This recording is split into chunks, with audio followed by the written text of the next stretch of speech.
patriarcalización, por una vida libre de violencia contra las mujeres.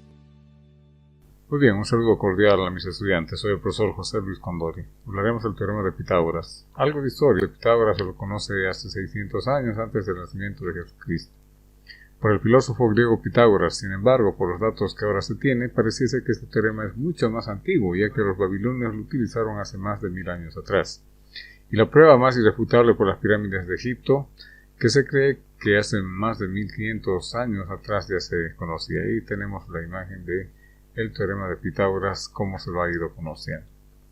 Gracias a ello fue la construcción ¿qué es el teorema de Pitágoras?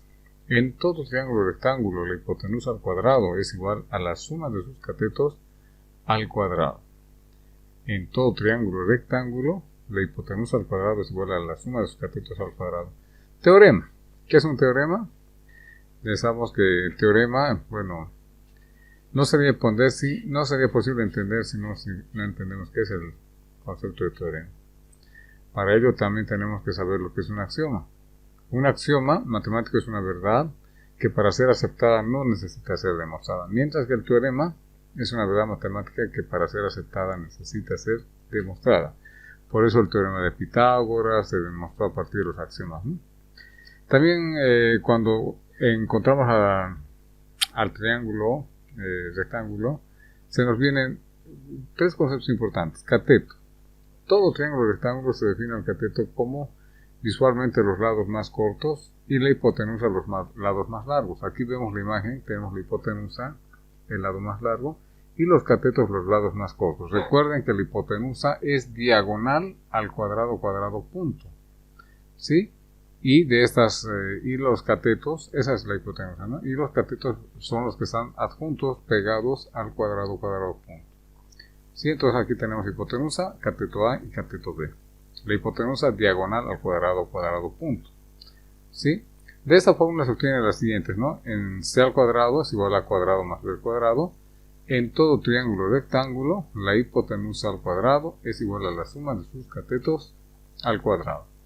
Entonces, también hay que notar que si pongo un ángulo de referencia, ¿no? En este caso un alfa, vamos a poner un alfa, entonces el cateto B va a ser adyacente al ángulo alfa. Eso cambia de nombre, ¿no? Ya no es solamente cateto, es cateto adyacente al ángulo alfa, y el lado A, que sería el cateto opuesto al ángulo alfa, ¿no? Entonces hay que notar eso. Si ante la presencia de un ángulo podemos obtener un cateto adyacente y un cateto opuesto. Ese C al cuadrado igual a cuadrado más B cuadrado es el famoso teorema de Pitágoras. Ahí tenemos que cuando la incógnita es hipotenusa y cuando la incógnita es cateto. Entonces recordaremos que en todo triángulo rectángulo la hipotenusa al cuadrado es igual a la suma de sus catetos al cuadrado, y para despejar elevamos a raíz cuadrada a ambos lados de su término. Cuando la incógnita es hipotenusa vamos a tener C igual a raíz de A cuadrado más B cuadrado, la suma, y cuando es cateto es la hipotenusa menos el cateto que se tiene. Eso es importante. Sin embargo, recordemos que los triángulos tienen ángulos y los triángulos tienen un ángulo de 90 grados optimedios o cuadrado punto. Los otros dos ángulos acutángulos menores a 90 grados. Por esa razón, dependiendo de cuál ángulo nos referimos, los catetos pueden ser adyacente y cateto opuesto. En este caso tendremos cateto opuesto a alfa y cateto adyacente a alfa. Si tomamos en cuenta el ángulo beta, tendremos cateto adyacente al ángulo beta. Una vez identificados los catetos, sin importar, por eso estamos buscando y presentando triángulo rectángulo, hallaremos más adelante las 6 relaciones fundamentales de los triángulos, en este caso rectángulos.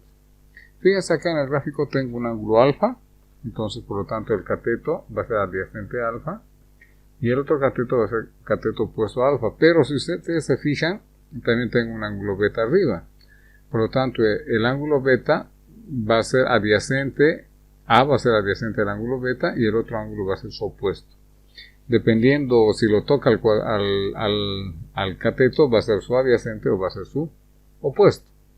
Ahora vamos a un ejercicio resuelto. En el siguiente triángulo hallar el lado que falta. Vemos que es una hipotenusa, por lo tanto, la teorema de Pitágoras aplicamos. En todo triángulo rectángulo, la hipotenusa al cuadrado es igual a la suma de sus catetos al cuadrado. Aquí X lo hemos cambiado con la letra C, ¿no?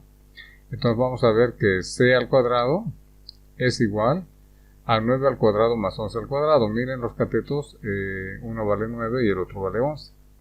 Por lo tanto, 9 por 9 sería 81 y 11 por 11 va a ser 121. Porque el lado que me falta es la hipotenusa. Allá dice X, pero sabemos bien que la hipotenusa también se lo conoce con la letra C. Por lo tanto, 81 más 121 va a ser igual a la raíz cuadrada de 202. Y si calculamos 202, pues sería 14,21. Ahí está, ¿no? X al cuadrado va a ser 81 más 121.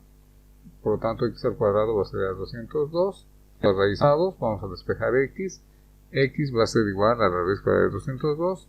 Primer cálculo que realizamos va a 14, ¿no? ¿Por qué? Porque 14 por 14 es 4 por 4 es 16. Llevo 1, 4 más 4, 8 más 1, 9, 196.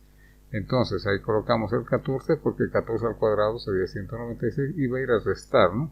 196, 6 al 12, 6, ¿no? Menos 1, 10 o 20 al 20 sería. Por lo tanto, aproximadamente tenemos una aproximación con un dígito. Bajamos el doble de 14 que sería 28, dejamos un espacio en blanco. A 2 aproximadamente, ¿no? 2 por 2, 4, 8 por 2, 16, llevo 1. Más 2 por 2, 4 más 1, 5. Restamos, entonces 4 al 10, 6. 56 más 1, 57 al 63. Está. Por lo tanto, 14,2 con un dígito y 14,21 con dos decimales, ¿no? Continuamos entonces. ¿Qué pasa si lo que falta es el cateto? Entonces, si lo que falta es el cateto, lo único que hacemos es la hipotenusa menos el cateto. Decimos x al cuadrado es igual a la hipotenusa, el lado más largo, 13 al cuadrado, menos el lado corto, que sería 8 al cuadrado. Recuerden que 13 por 13 es 169. 3 por 3 me daría 9, 3 más 3, 6, y del 10 por 10 tiene 169. Colocamos menos 64, que es 8 al cuadrado. 169 menos 64, bueno, sería 105, ¿no? Entonces, hacemos la resta y vamos a colocar que x al cuadrado es 105. Elevando a raíz a ambos lados, tenemos que la raíz sería de 105. Si calculamos la raíz, aproximadamente va a ser 10 con yapa, ¿no? 10 al cuadrado es igual a 100, restamos, ¿no? Tenemos 5, ponemos la coma decimal, bajamos el doble que es 20, dejamos un espacio en blanco y al otro lado 2 ceros. Entonces a 2, ¿no? A 2 sería, ¿no?, la aproximación. 2 por 2, 4, 2 por 0, 0, 2 por 2, 4, restamos, vamos a restar. Y bueno, tenemos 4 al 10, 6, 41 al 59. Ya está resuelto. Entonces 10,2. Decimos por lo tanto que x aproximadamente vale 10,2 unidades de distancia. Muy bien, chicos, de esa manera hemos resuelto cuando es incógnita. Ahí tienen su práctico de aprendizaje. Ahí vemos que lo que nos falta es hipotenusa. Nos falta hipotenusa. Ahora ustedes tienen que trabajar. Está bien sencillo. A la vista sale 5. Tenemos al siguiente que dice 3 y 12. Está también muy sencilla esa pregunta. Y por último esa otra, ¿no? Tenemos 4 ejercicios para que resuelven como trabajo en su clase. Y tenemos el cuestionario de aprendizaje. Por ahí van a copiar cuántas demostraciones del teorema de Pitágoras existen, investigar la demostración del teorema de Pitágoras con un origami, que es un axioma, que es un teorema, qué entiendes por hipotenusa, qué entiendes por cateto, cuándo un cateto se llama opuesto y cuándo adyacente. Escribe en tu cuaderno 20 veces el resumen de las fórmulas del teorema de Pitágoras, pero lo vamos a ir rebajando, ya no vamos a poner 20 porque siempre pareciese que es un poco más, ¿no? Lo vamos a colocar en este caso, vamos a ir colocándole 10, le colocaremos, ¿no? Y pongámosles 10, solamente 10 veces para que copien y memoricen las fórmulas, ¿no? Y su práctico de aprendizaje, resolver el dato que falta, ¿no? Ahí tienen, x falta, pero ahí tenemos los lados que vale raíz de 18 y 6, en el otro vale raíz de 7,8 y 5, en el otro lado de raíz de 7 y 14. Bueno, son. Muchas gracias. Chao, chao, chicos.